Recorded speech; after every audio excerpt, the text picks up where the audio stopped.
Mari kita siapkan hati kita malam ini untuk memuji dan memuliakan namanya. Haleluya Yesus.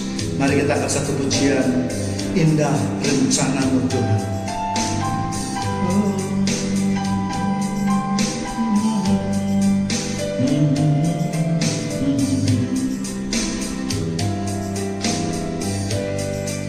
Indah rencanamu Tuhan di dalam hidupku, walau ku tak tahu dan ku tak mengerti semua caramu.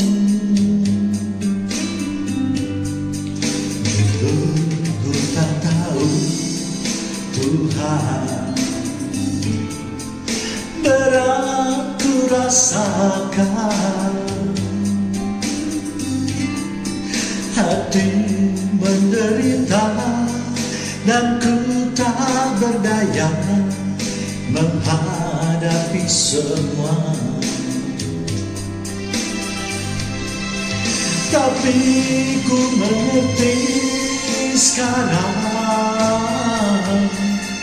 Kau tolong padaku. Kini ku melihat dan ku merasakan indah rencanamu. Tapi ku mengerti sekarang,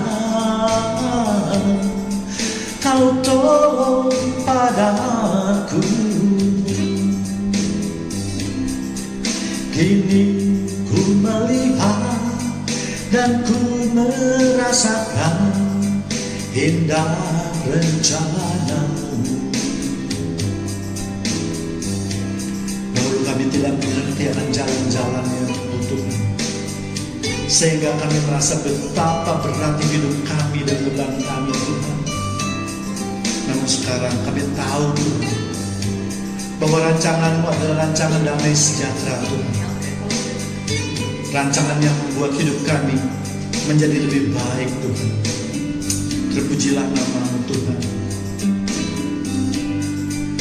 Dulu ku tak tahu Tuhan, berat ku rasakan, hati menderita dan ku tak berdaya menghadapi semua. Tapi ku mengerti sekarang, Kau tolong padaku. Kini ku melihat dan ku merasakan indah rencanamu. Tapi ku mengerti sekarang, Kau tolong padaku. Kini ku melihat dan ku merasakan indah rencanamu. Kini ku melihat dan ku merasakan indah rencanamu. Terima kasih Tuhan, rencanamu begitu indah buat kami Tuhan. Haleluya Yesus. Oh haleluya. Terima kasih Tuhan.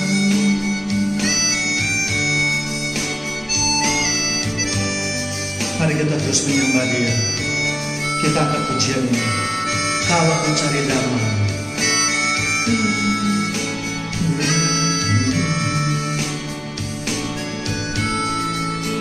kalau ku cari damai, hanya ku dapat dalam Yesus. Amin. cari ketenangan hanya ku temui di dalam Yesus. Tak satu pun dapat menghiburku, tak seorang pun dapat menolongku. Hanya Yesus jawaban hidupku.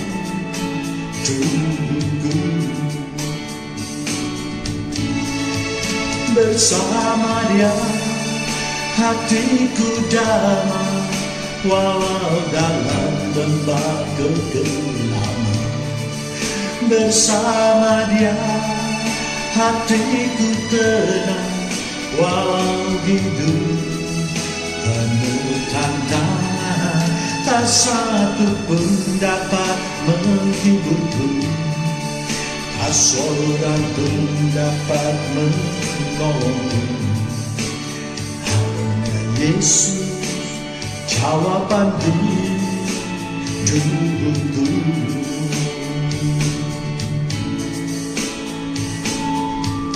Ya Tuhan, ketika kami mencari damai sejahtera-Mu Tuhan, hanya kami dapatkan di dalam nama Yesus. Engkau sungguh ajaib Tuhan. Engkau Tuhan yang berkuasa atas alam semesta ini. Aku cari damai, hanya ku dapat dalam Yesus. Aku cari ketenangan, hanya ku temui di dalam Yesus. Tak satu pun dapat menghiburku, tak seorang pun dapat menolongku. Hanya Yesus jawaban hidupku. Mari sama-sama kita angkat tangan kanan kita. Bersama Dia hatiku damai, walau dalam lembah kegelapan. Bersama Dia hatiku tenang, walau hidup penuh tantangan. Tak satu pun dapat menghiburku, tak seorang pun dapat menolongku. Hanya Yesus jawaban hidupku.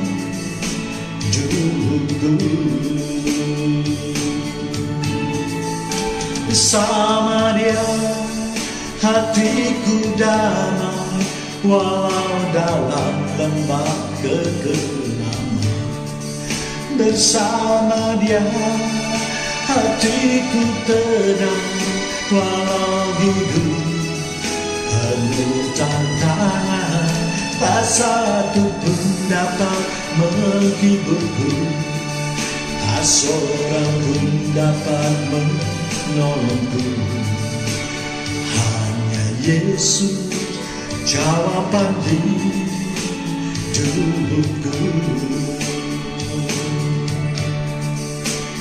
Hanya Yesus jawaban hidupku.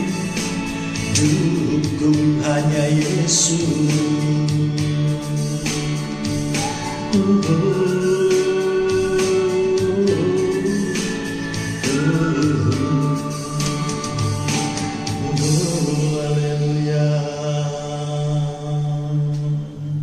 Terima kasih Bapa. Kami mau lebih dalam lagi Tuhan. Lawan kami Tuhan, biar kami boleh merasakan hadirat-Mu Tuhan. Ya Yesus.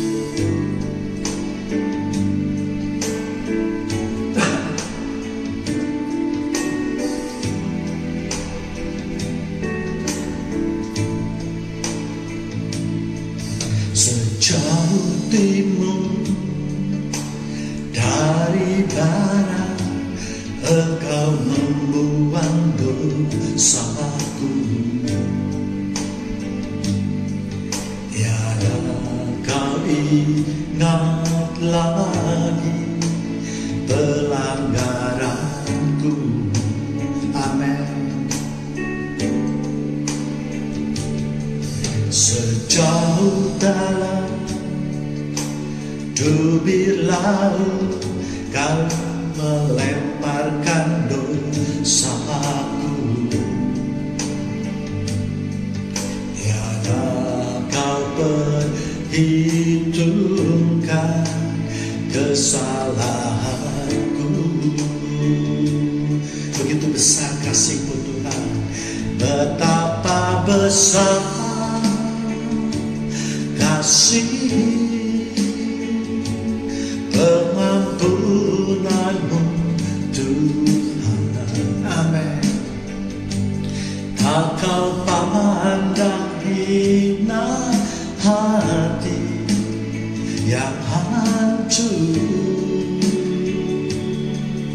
Oh, ku berterima kasih kepadamu ya Tuhan.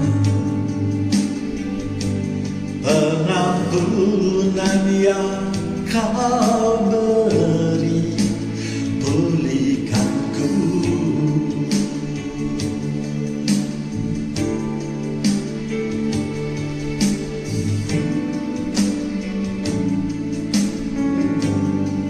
Betapa besar Tuhan pengampunan yang kau berikan buat kami Tuhan. Kau menebus dosa-dosa kami Tuhan di atas kayu salib Tuhan. Betapa besar kasih pengampunan-Mu Tuhan. Tak kau pandang hina hati yang hancur. Kami berterima kasih Tuhan. Ku berterima kasih kepadamu ya Tuhan. Pengampunan yang kau beri pulihkanku.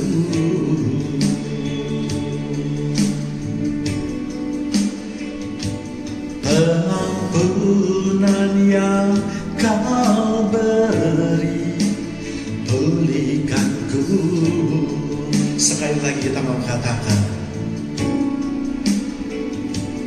pengampunan yang kau beri pulihkanku.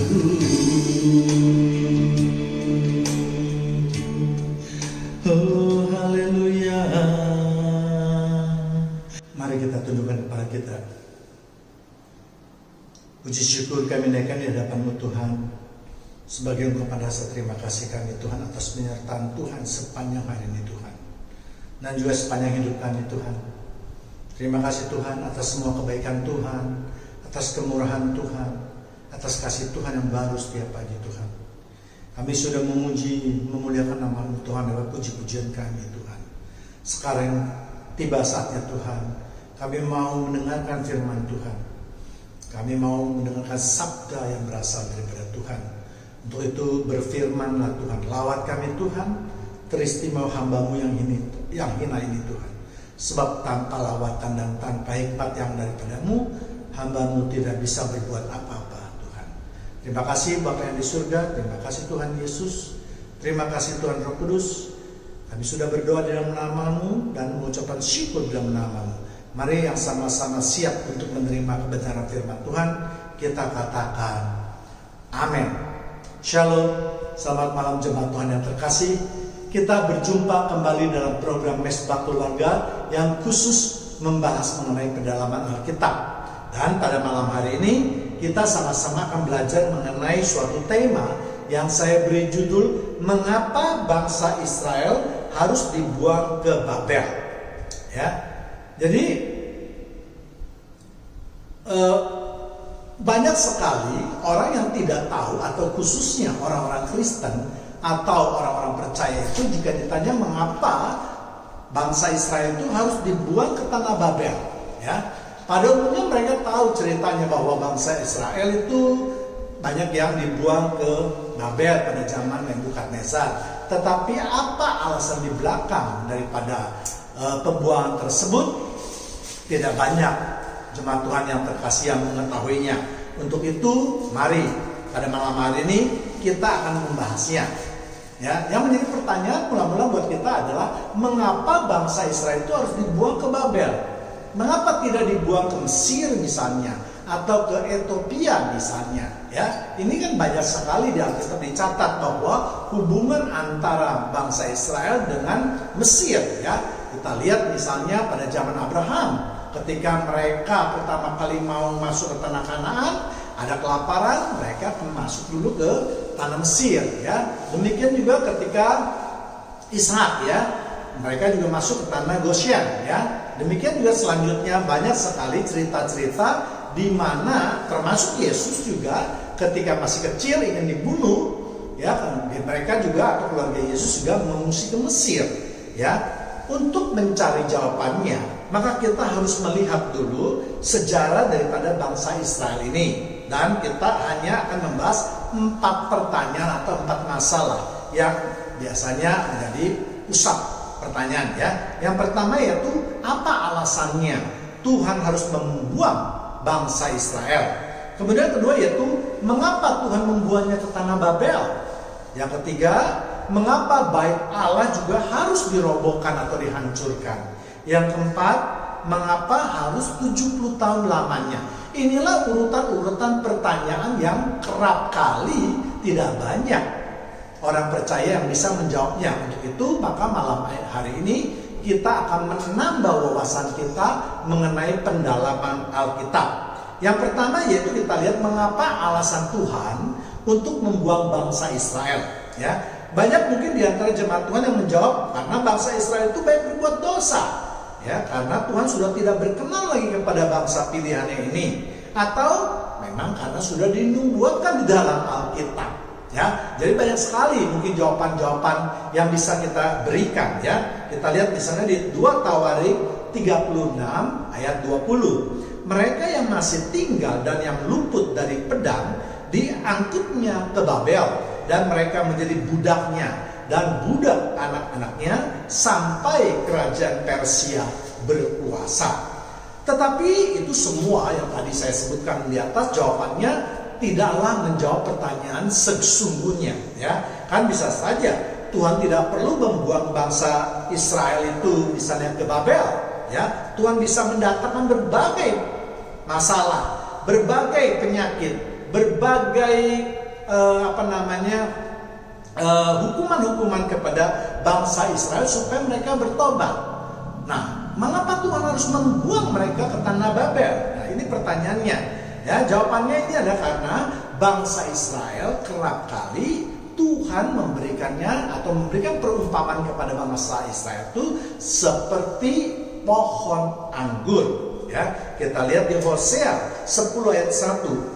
Israel adalah pohon anggur yang riap tumbuhnya, yang menghasilkan buah. Makin banyak buahnya, makin banyak dibuatnya mesbah-mesbah. Makin baik tanahnya, makin baik dibuatnya tugu-tugu berhala.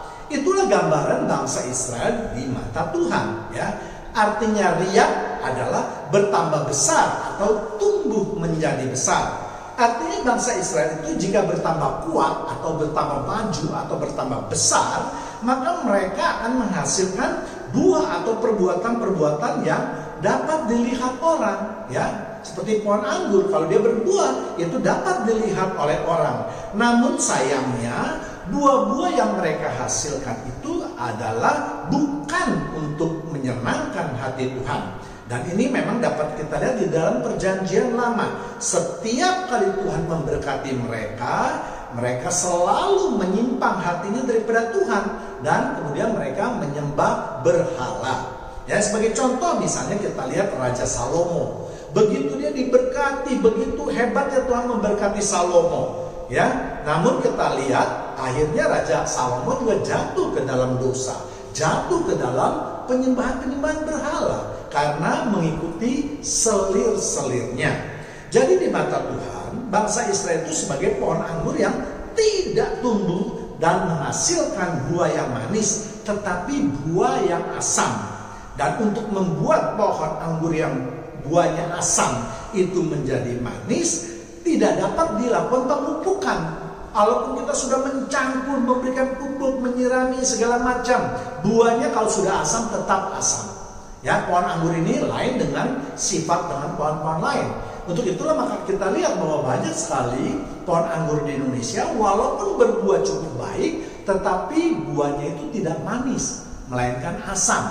Mereka tidak tahu bagaimana caranya membuat anggur atau pohon anggur itu menjadi manis. Ya, jadi satu-satunya cara supaya pohon anggur itu menjadi manis buahnya adalah dengan mengeruk akar-akar pohon anggur itu semua dan memindahkannya ke tanah lain. Ya, jadi kalau di tanah lain itu tumbuhnya masih asam juga, sama juga harus dikeruk lagi kemudian dipindahkan juga ke daerah lain atau ke tanah lain. Demikian seterusnya. Ya, jadi satu-satunya bangsa Israel juga demikian. Ya. Satu-satunya cara untuk membuat bangsa Israel itu menjadi bertobat adalah dengan membuang mereka. Ya, itulah perumpamaan Tuhan terhadap bangsa Israel. Tuhan sudah berusaha untuk melakukan apapun juga terhadap bangsa Israel ini. Namun mereka tetap tegar tengkuk, tidak mau berubah. Ya, mereka tidak dapat berbuat berbuah manis di hadapan Tuhan, sehingga akhirnya ya Tuhan mau tidak mau membuang mereka ke tanah Babel, ya, dengan harapan mereka nanti akan menjadi buah yang manis tentunya. Ya, kedua yaitu mengapa harus dibuang ke tanah Babel? Seperti kita ketahui bahwa kerajaan Babel ini terletak di daerah Mesopotamia dan Raja Nebukadnezar adalah orang Kasdim. Ya, kita lihat di Ezra 5 ayat 12. Tetapi sesudah nenek moyang kami membangkitkan murka Allah semesta langit, mereka diserahkannya ke dalam tangan Nebukadnezar, raja negeri Babel, orang Kasdim, yang merusak rumah itu dan mengangkut bangsa itu sebagai tawanan ke negeri Babel. Sedangkan daerah Kasdim adalah bagian daripada tanah Babel yang terletak di bagian selatan, dan ini merupakan tanah kelahiran Abram. Kita lihat di Kejadian 15 ayat 7. Lagi firman Tuhan kepadanya, akulah Tuhan yang membawa engkau keluar dari Ur Kasdim untuk memberikan negeri ini kepadamu menjadi milikmu. Ya, jadi Tuhan memulangkan bangsa Israel ke tanah leluhur mereka. Bukankah kakek daripada Yakub, yaitu yang bernama Abraham? Jadi Tuhan mengingatkan kembali kepada bangsa Israel bahwa dahulu nenek moyang mereka itu adalah penyembah berhala.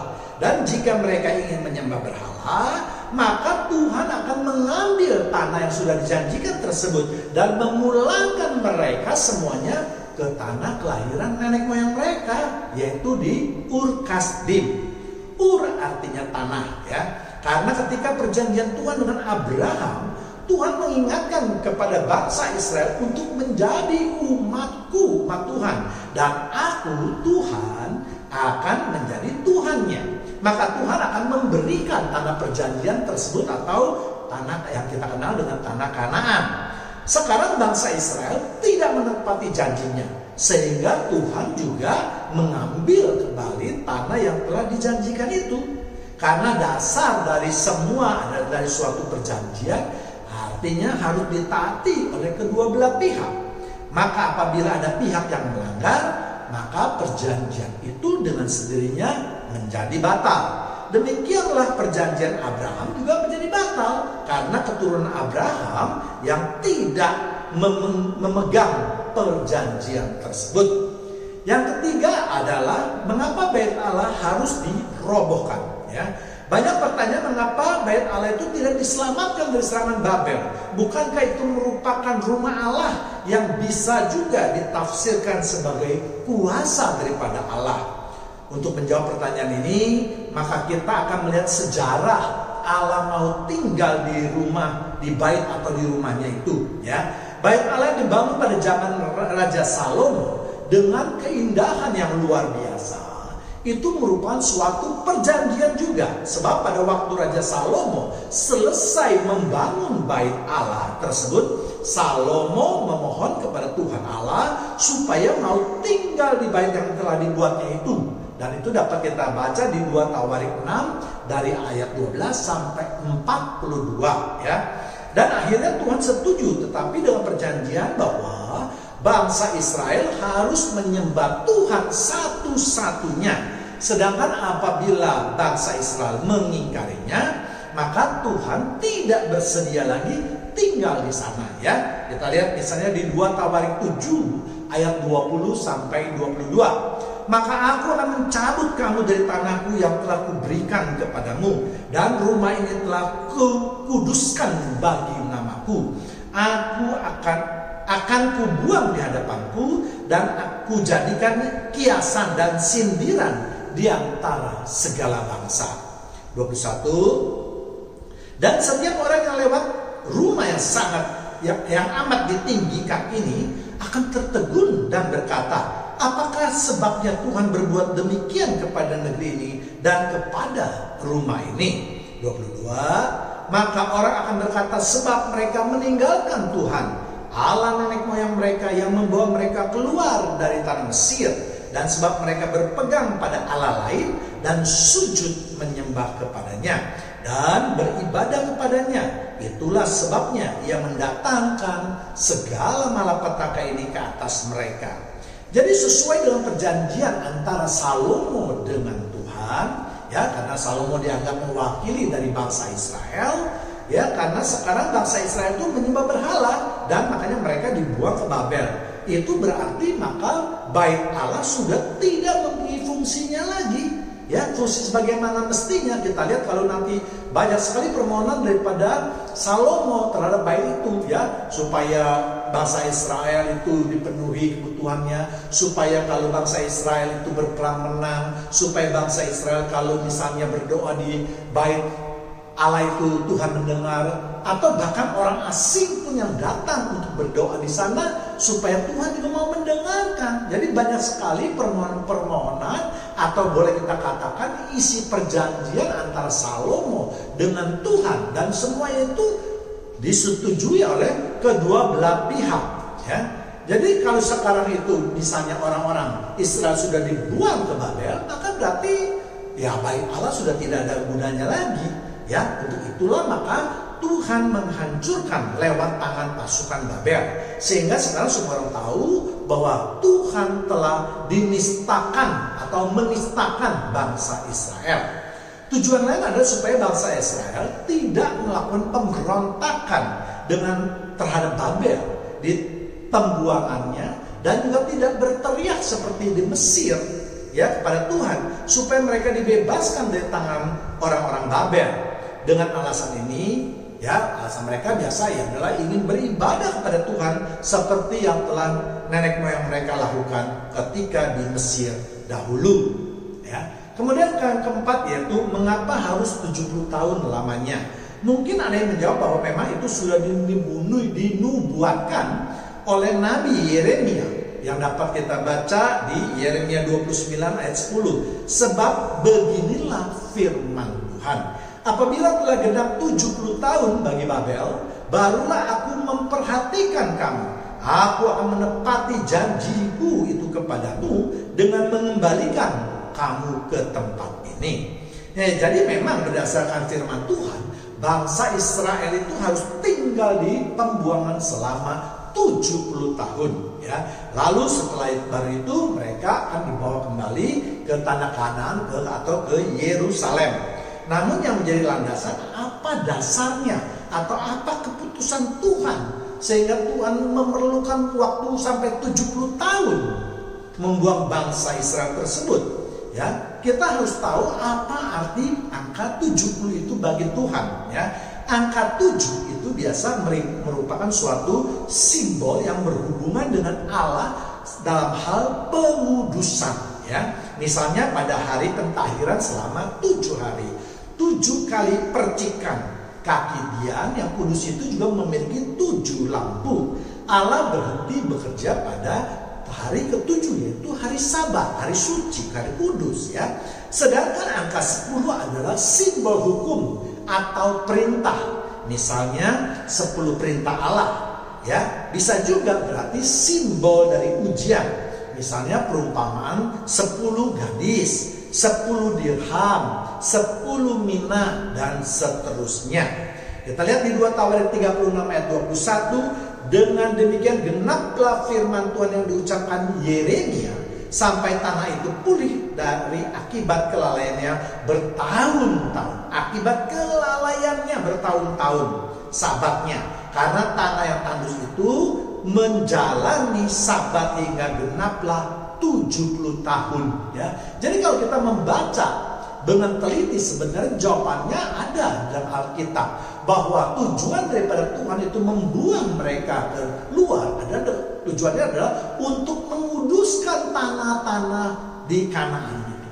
Ya, karena bagi Tuhan tanah Kanaan itu sudah najis karena banyak sekali terjadi penyembahan berhala, banyak sekali tugu-tugu berhala itu yang didirikannya. Ya, jadi untuk itulah maka angka atau lambang 70 tahun itu dikaitkan dengan masalah pembuangan ya. Mempunyai 2 arti memang. Yang pertama yaitu untuk bangsa, seperti yang sudah saya katakan tadi ya, untuk memulihkan atau menguduskan tanah Yerusalem. Dan karena perilaku daripada bangsa Israel yang menyembah berhala, maka Tuhan menganggap kota Yerusalem ataupun tanah Kanaan itu seperti najis, karena harus dikuduskan, maka harus dibersihkan semuanya. Sedangkan perilaku bangsa Israel pada waktu itu adalah mendirikan mezbah atau tiang-tiang berhala, sehingga Tuhan ingin menguduskan atau membersihkan tanah di Yerusalem. Yang kedua adalah untuk memulihkan atau membersihkan bangsa Israel dari dosa. Tuhan ingin membersihkan bangsa Israel sebelum mereka nantinya dipulangkan kembali ke tanah suci. Tuhan juga menganggap mereka sudah lama tidak melakukan Sabat karena mereka lebih senang menyembah berhala. Jadi kalau tanahnya itu sudah dibersihkan oleh Tuhan atau dikuduskan oleh Tuhan, sedangkan bangsa Israel yang dari penyembahan berhala di Babel masuk kembali dalam keadaan masih berdosa, maka tidak ada gunanya tanah Yerusalem itu dibersihkan. Untuk itulah maka dua-duanya harus dibersihkan, baik tanahnya harus dibersihkan, bangsanya juga harus dibersihkan atau dikuduskan. Ya, jadi Tuhan menguduskan dua-duanya, baik tanah maupun manusianya. Ya, dan itu membutuhkan 70 tahun supaya bangsa itu benar-benar bersih dari dosa sampai kepada keturunannya. Ya, kita masih ingat di dalam kitab perjanjian bahwa Tuhan hanya memberikan roh kehidupannya selama 70 tahun kepada manusia. Artinya apa? Artinya ketika mereka dibuang ke Babel, maka mereka sebagian besar itu diharapkan oleh Tuhan yang menyembah berhala, mendirikan tugu-tugu peringatan buat berhala itu, mereka sudah dimusnahkan atau sudah mati. Ya, sehingga yang hidup itu hanya anak cucu mereka saja yang tidak mengetahui masalah kehidupan mereka ketika mereka masih hidup di tanah Kanaan atau di Yerusalem. Ya, jadi dengan demikian maka orang-orang Israel yang baru di daerah Babel itu mereka akan menjadi bersih atau menjadi kudus.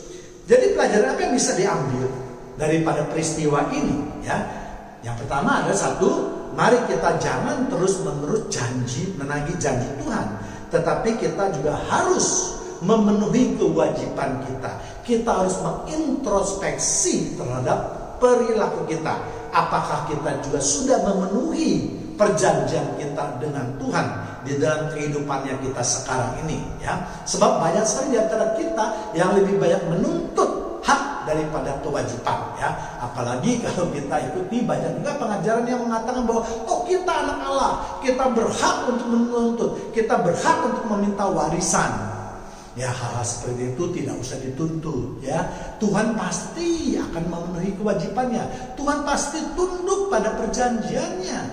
Ya, yang menjadi masalah apakah kita juga sudah tunduk, apakah kita juga sudah memenuhi apa yang seharusnya tertulis di dalam perjanjian kita dengan Tuhan. Ya, demikianlah pembahasan pendalaman Alkitab pada malam hari ini. Ya, Saya harapkan bisa menambah wawasan kita di dalam pengetahuan Alkitab ya, tentang arti pembuangan di Babel ini, dan kita akan berjumpa kembali dalam program yang sama, tentu dengan tema yang berbeda. Sebelum kita mengakhiri, mari kita tundukkan kepala kita juga, kita mau berdoa kepada Tuhan. Ya Tuhan, terima kasih Tuhan, pemberitaan firman sudah selesai Tuhan. Namun kami yakin Tuhan, walaupun kami sudah berhenti berbicara, namun Roh Kudus di dalam diri kami semua akan terus berbicara Tuhan, akan memberikan pengertian-pengertian kepada kami tentang firman yang baru saja diberitakan Bapa. Terima kasih Tuhan Yesus, terima kasih Bapa yang di surga, terima kasih Tuhan Roh Kudus. Kami sudah berdoa dan mengucapkan syukur di dalam nama-Mu. Mari sama-sama yang sudah diberkati kita katakan amin. Dan sebelum itu, mari kita terus memuji Tuhan. Haleluya, haleluya. Mari kita sembah Dia terus. Mari kita terus satukan hati kita. Kita mau menyembah Tuhan kita. Pribadi yang mengenal hatiku.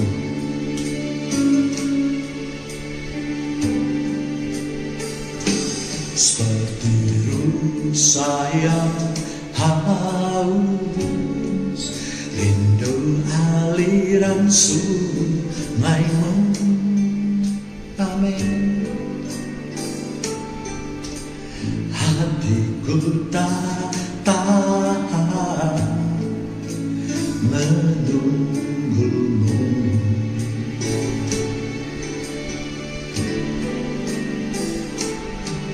Bagai tanah gersang menanti datangnya hujan.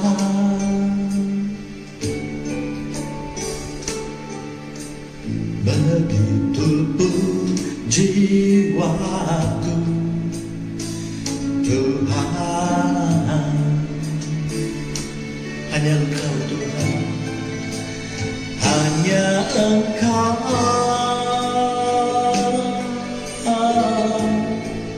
pribadi yang mengenal hatiku. Tiada yang tersembunyi bagi-Mu, seluruh isi hatiku Kau tahu, dan bawaku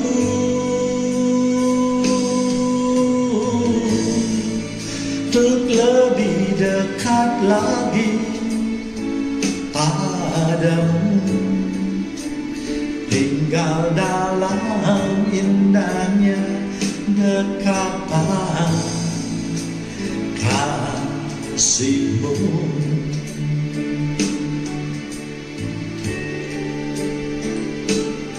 Kerinduan kami Tuhan sama seperti rusa yang berada dalam air sungai, seperti rusa yang haus, rindu aliran sungai-Mu.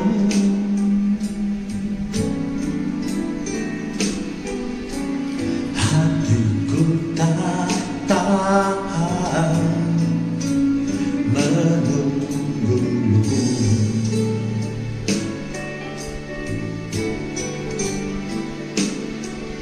Bagai tanah gersang menanti datangnya hujan.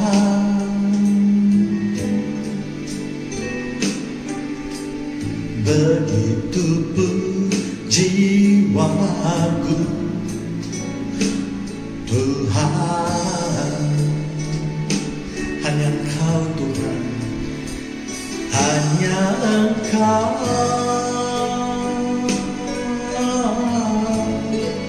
pribadi yang mengenal hatiku. Tiada yang tersembunyi bagi-Mu, seluruh isi hatiku Kau tahu, dan bawaku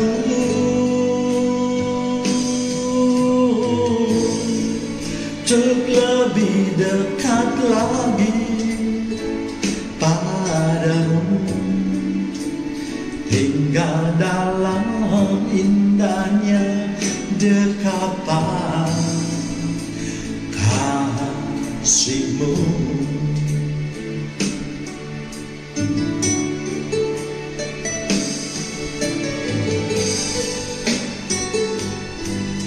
Kerinduan kami Tuhan pada malam hari ini Tuhan,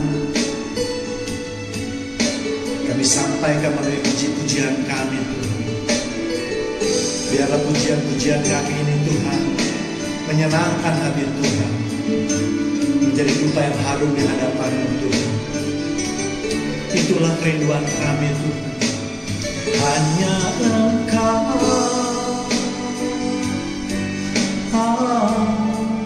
pribadi yang mengenal hatiku, tiada yang tersembunyi bagi-Mu.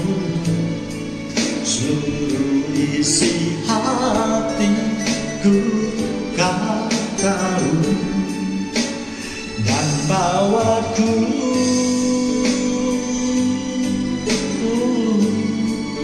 untuk lebih dekat lagi padamu, tinggal dalam indahnya dekapan kasih-Mu.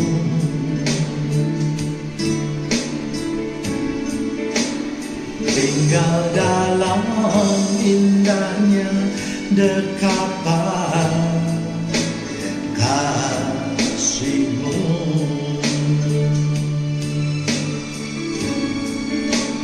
Tinggal dalam indahnya dekapan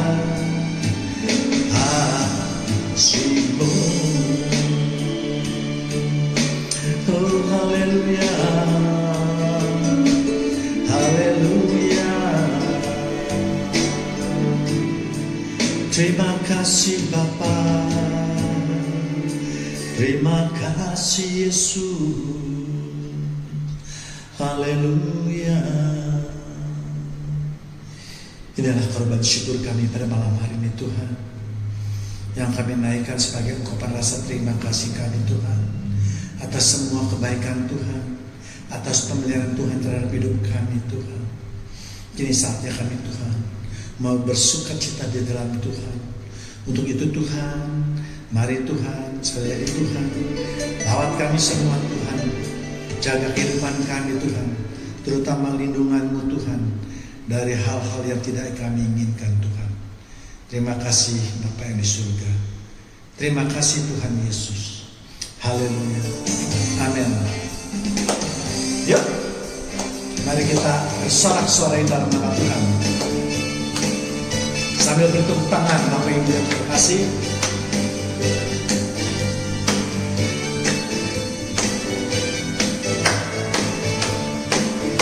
segala puji syukur, segala puji syukur hanya bagi-Mu Tuhan. Amin. Sebab Kau yang layak dipuja, kami mau bersorak tinggikan nama-Mu. Haleluya. Mari kita bersorak bersama-sama. Soraklah haleluya, soraklah haleluya, haleluya. Bersoraklah, soraklah haleluya, soraklah haleluya, haleluya. Segala puji syukur, segala puji syukur hanya bagi-Mu Tuhan. Amin. Sebab Kau yang layak dipuja, kami mau bersorak tinggikan namamu. Haleluya. Ayo kita bangkit berdiri semua yuk. Soraklah haleluya, soraklah haleluya, haleluya. Bersoraklah, soraklah haleluya, soraklah haleluya, haleluya.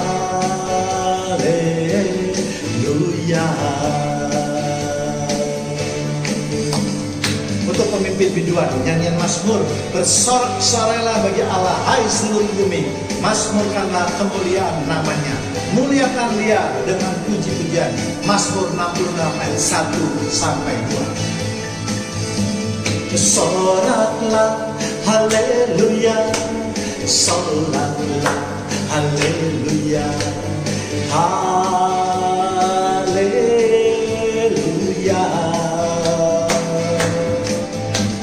Soraklah haleluya, soraklah haleluya, haleluya, haleluya, haleluya.